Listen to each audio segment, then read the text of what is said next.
Okay, welcome to Into the Channel, a podcast primarily about women's football. Before we hit the pitch, if you enjoy the show or love women's football as much as your boys do, rock with us. Subscribe or follow YouTube, Spotify, Apple Podcasts, or wherever you like to watch or listen. Comments, ratings, reviews, always appreciated. At ITC_pod on X, at Into the Channel pod on Threads. I am your host, Dino De Cespedes, and as always, I am joined by my co-host, Mr. Grant Engel. What is up, man? I'm feeling fantastic, buddy. That was a pretty good weekend of football we just lived through. And it turns out, I was checking the calendar, it's not going to stop anytime soon. Football never stops, man. This is why we're here. It's true. Massive week for international football on this side of the world, especially. CONCACAF Gold Cup quarterfinals in the books. We're going to recap all four big-time matchups: Canada, Costa Rica, Brazil, Argentina, Mexico, Paraguay, and the USA's big one against Colombia. Mr. Grant Engel, where do you want to get started? You know, I always say this podcast is a journalistic enterprise, and something tells me that the news machine can only be pointing us in one direction here. So Let's talk about the United States of America versus Colombia. Let's go. So last week I mentioned, pejoratively of course, that the U.S. were out here playing like this was the late 2000s. Well, Sunday night against Colombia, U.S. landed 3 first-half haymakers like this was the late 2000s. Let's fucking go.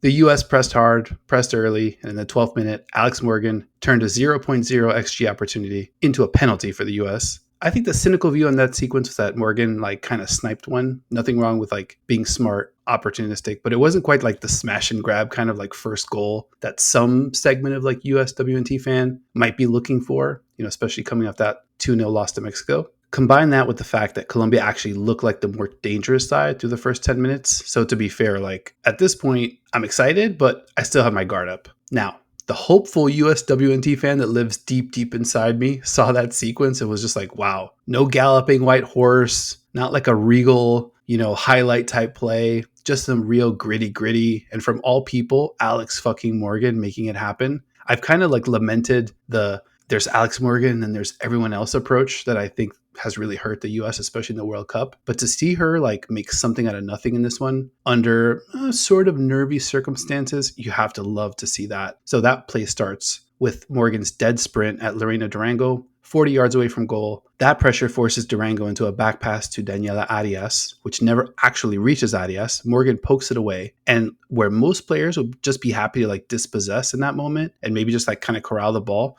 especially being in a dead sprint toward the goal, Alex's poke away doubles as a perfect pass to Lindsey Horan to start an absolutely lethal, lightning quick give and go. Horan knows what time it is. Perfect return pass back to Morgan, who earns the penalty. Horan immediately converts, 1-0 lead for the U.S. Hot start for the Americans that I thought released some real tension. Where were you expecting the match to go from here? Well, great call on the give and go and just the overall chemistry between Horan and Morgan on that play. I feel like we've been told we put these experienced players on the field because of their chemistry, because of their experience. That's the kind of stuff you want to see from them that we haven't seen in other matches and over the last few months, really. So that's supposed to be born out of having those experienced players on there. But I'll be honest with you, what I was thinking in that moment was okay, great, good, hot start. We talk about in this pod a lot. That does feel like it relieves pressure for a side that has a lot of pressure on it to get an early goal. But I just thought that Colombia was still going to grow into the game and keep it close. At the very least, keep it, 1-0 in the first half, if not get an equalizer. We talked a lot about the smarts and the amazing athleticism from the Colombia side. But wouldn't you know it, my feelings in that moment, not correct. I know, it's rare. Doesn't happen a lot. It turned out I was a little wrong about them growing into the game. Yeah, so let's talk about Colombia a little bit here. Obviously, we know what they're capable of at their best. And we got some exciting early moments. Seeing Caicedo go at Fox, seeing Caicedo and Germa face to face, it was some real pay-per-view type shit. That was exciting. This match against the U.S., though, clearly not at the level that we might have been afraid of coming into this one. What stuck out to you about Colombia's approach? In a few words, I fucking hated it. I didn't like their game plan, and I didn't hate it from my U.S. fandom side. I think anybody who's a U.S. fan probably appreciated and liked their game plan. It looked to me like Colombia was really committed to, we are playing out from the back line. And people talk about that like it's modern football, and it is. You want a goalkeeper who has great foot skills, who's able to kind of play the ball out and then go from your fullbacks. But their fullbacks were not coping well at all when Jaden Shaw, Alex Morgan, Trinity Rodman, and Lindsey Horan were pressing them. I thought Colombia's best moments were winning the ball in the midfield and trying to run and gun down the flanks, hit the ball over the top to Caicedo, Usme, and Pavi. But they just didn't do a lot of that, it felt like. It felt like they were like, we're not playing underdog football because we're not underdogs. I think that's a dangerous mindset to get in when you're playing a team that might have maybe not the best player on the field, like we talked about last week. The best player on the field may have well been Linda Caicedo. But if you don't have as many excellent players as the other team, maybe you just kind of resign yourself to, we're going to play the toughest kind of underdog football we can. Yeah, I definitely do not disagree with you at all on their approach. And it was funny to watch them kind of play out the back. Like their keeper is kicking it to like a left back or right back, and then they're the ones just kicking it upfield. Like it's just like, what was the point of that? Like, you just took all of that extra risk, 1-2 passes, and then like somebody else is just kicking it past the halfway line. Didn't make a ton of sense to me. Colombia's strategy, playing out from the back, not sure we were too into that. The U.S.'s back line, new look in this one. What'd you see from the U.S.'s defense? Well, that I very much liked. And we talked about it before. You know, I jokingly said that I had got something wrong. Obviously, it's a rare case. This one, rewind the tape. I wanted Germa. I wanted Tierna Davidson in that back line. Classic sports radio thing. I'm going to separate my shoulder, patting myself on the back because I got a sports thing right. Check the tapes.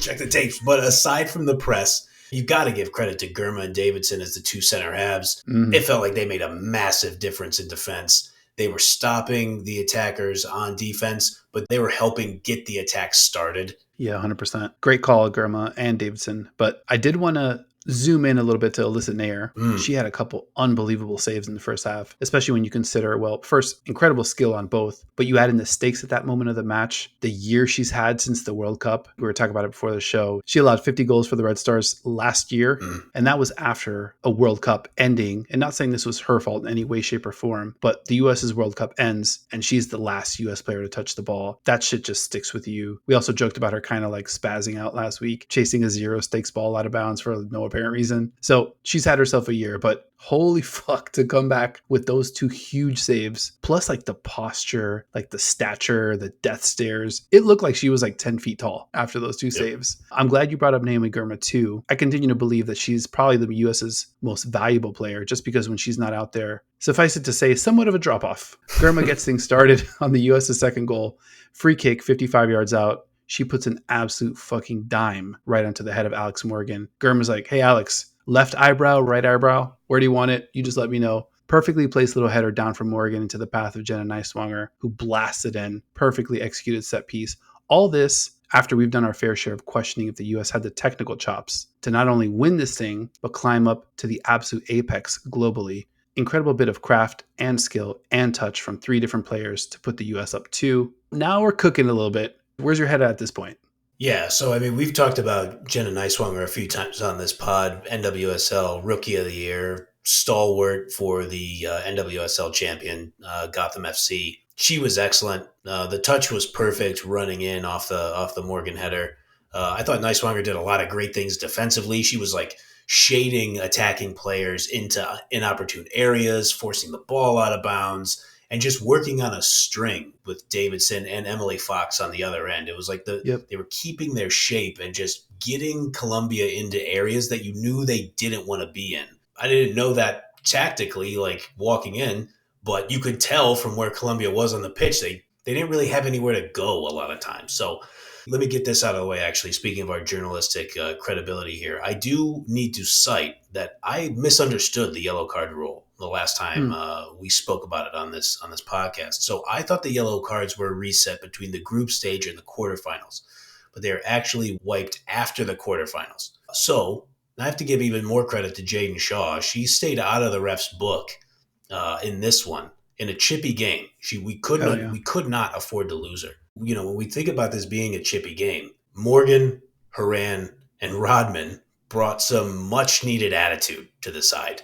Each of them picked up their first yellow in this match, but they did just enough to keep things under control. I will say Rodman scared the shit out of me at one point in the first half. After she picked up that yellow, she came in on a really late tackle at the end of the first half. I basically covered my face. It was like, oh no, like I thought it was. I thought she was for sure going to get their second yellow and get taken off the field with a red.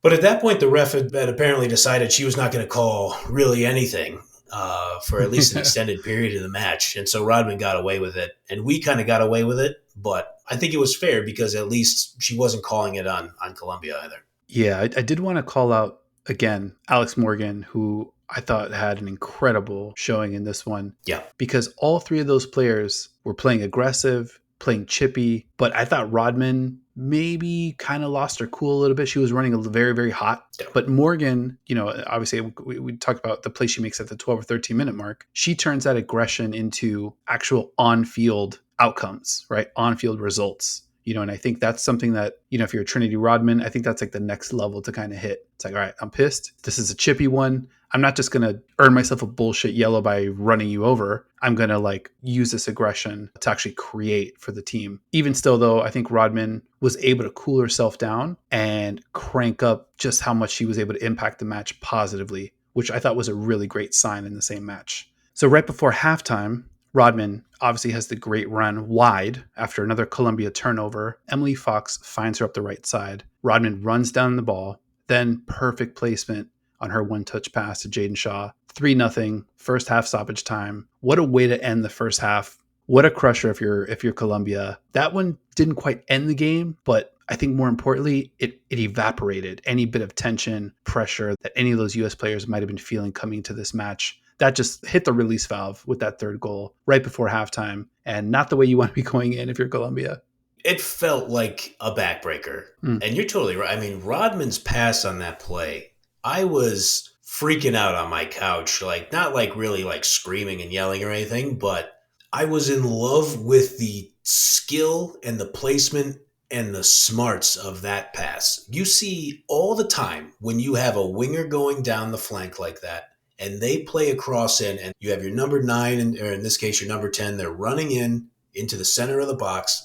And if the pass is just a little too far toward the end line, now the center back is going to be able to get in between that attacker and the ball and clear it out, or the goalkeeper is going to come out for a punch. Yep. The chemistry there between Rodman and Shaw, because Shaw slows up her run a little bit as she's coming in on that. And Rodman knows if I just leave it a little back, that defender is not going to be able to get there, and Shaw just blasted in. And it's just you cannot overstate the combination of genius and physical skill for Rodman to deliver the pass, take a little off the pass to make sure it gets there. It's like watching a beautiful curveball in baseball where it's just okay, that is executed absolutely to perfection. My mind went to the Mahomes back shoulder. There we go. Yeah. That one reminded me a lot of a Mahomes special. Yep. I think it also can't be overstated. We had kind of gotten on the U.S. case for maybe being too super direct. Mm-hmm. I think it was funny. I think it was in the third match against Mexico. I think the color commentator was like, the U.S. got to be even more direct. I think Crystal Dunn played one back pass. She's like, why is she playing a back pass? Everything's going to be forward. And I was just like, holy shit. Are we not watching how this is going? This is going terribly. I thought it was really telling that the first goal, Alex Morgan, something out of nothing. The second goal, Gurma, 55-yard free kick, a little misdirection, nice swanger, kind of coming around the left. Nobody sees her coming, and perfectly executed. And then this third one, Fox to Rodman wide, back into Shaw. And neither of these were the U.S. special, just put your head down and run straight at the goal. Yep. Hope that when you get there, there's an opening and you can just crank one. I'm pretty optimistic about this maybe being a turning the corner kind of moment where it might just click at this point. You're okay, not saying that we're going to win every match from here on out, but now we have a recipe. Now where it's okay, the game, the strategy is evolving a little bit to kind of match what's needed in a tournament like this. I think that's a great point. So I think a part of that, we found different ways to score. We weren't trying to go to the well for the same thing every single time. And I think we should give some credit to Twyla Kilgore, who was getting a little bit of flack on social media after the last match. I really like the subs that she chose. So it was Midge Purse for Rodman to open the second half. I'm never happy to watch Trinity Rodman leave the field. I like watching her play football as much as any USA player probably in my lifetime. But when she made that questionable challenge near the end of the first half, I was like, oh, don't bring her back out for halftime. Don't get a second yellow. Yeah, And smart. Twyla listened. So he brought on Midge Purse for Rodman. So perfect sub there, I thought. Lavelle comes on for Jaden Shaw at 56 to protect Jaden Shaw from that other yellow. Sophia Smith comes on for Alex Morgan in the 72nd. Olivia Moultrie comes on for Corbin Albert in the 72nd. And then Emily Sana comes on for Haran at 84. Use of all 5 subs, all pretty much like for like in these substitutions. You kind of keep that chemistry. You keep the shape that you've been kicking ass with. And all 5 of those players, I know like we have, a little U.S. focus here. All 5 of those players are really good players who can play those positions that you put them in. Yep. So overall, I think it was really excellent for the USA. I do want to say, I think Colombia could have played better. Yep. We didn't like their plan, but I didn't feel like they were totally on. I don't know. I mean, this is a team that made the quarters of the World Cup. Quarterfinals.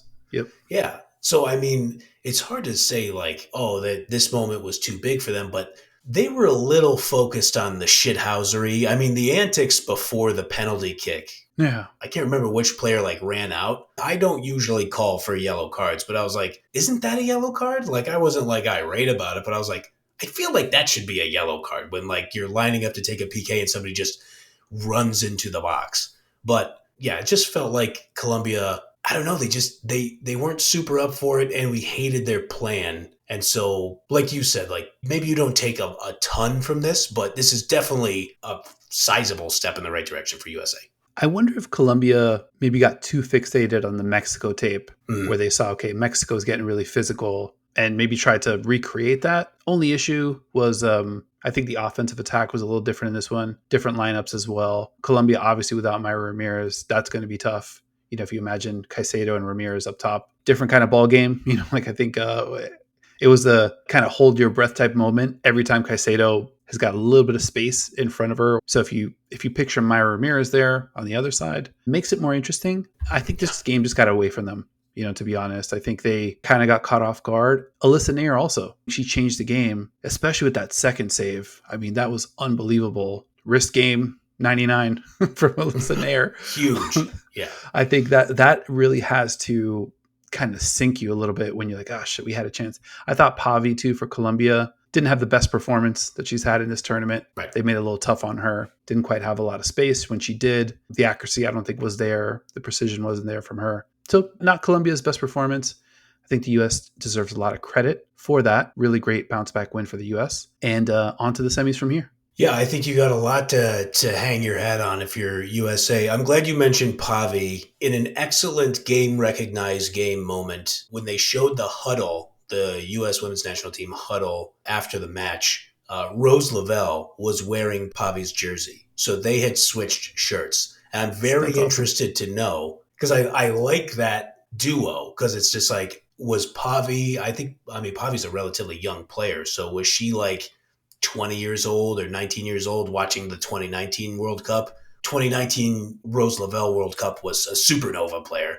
And so like, was Pavi watching her? Like, yeah, that's who I want to play. Like, or has Rose watched Pavi and be like, I like that player, I'm going to go get her shirt. I'd be very interested to know that. Game recognized game. That's a perfect descriptor of it. Maybe Rose sees a little bit of herself in Pavi's game. Yeah. But yeah, it won't be the last time we hear from this Colombia team. They'll be back in the Olympics. Hopefully we get to see their full roster this summer. If you enjoyed hanging out with us, subscribe. We're covering the sport every week here on Into the Channel, podcast primarily about women's football. Coming up, we're going to talk about what else we saw in the CONCACAF W Gold Cup quarterfinals, including Brazil versus Argentina, Mexico versus Paraguay, Canada versus Costa Rica, and we will preview the U.S.'s semifinal matchup against Canada going down Wednesday, 10:15 p.m. Eastern. We will also be back later again this week to recap that one. So be sure to like if you liked and subscribe if you love the women's game as much as your boys do. Let me throw in one last for the U.S. women's national team. Congratulations to one Kat Macario, who scored a goal upon her return to Chelsea Football Club. Let's go. Just hit you with a one-sentence quote from Emma Hayes in the post-game presser. Quote, "I can tell the Chelsea fans I'm leaving them with a super player," end quote. Appreciate that. I'm sure Chelsea fans appreciate that, Emma. I look forward to you using her as USA's number 9, because that could be a super addition to a squad that already looks pretty good. Yeah, cheers to that.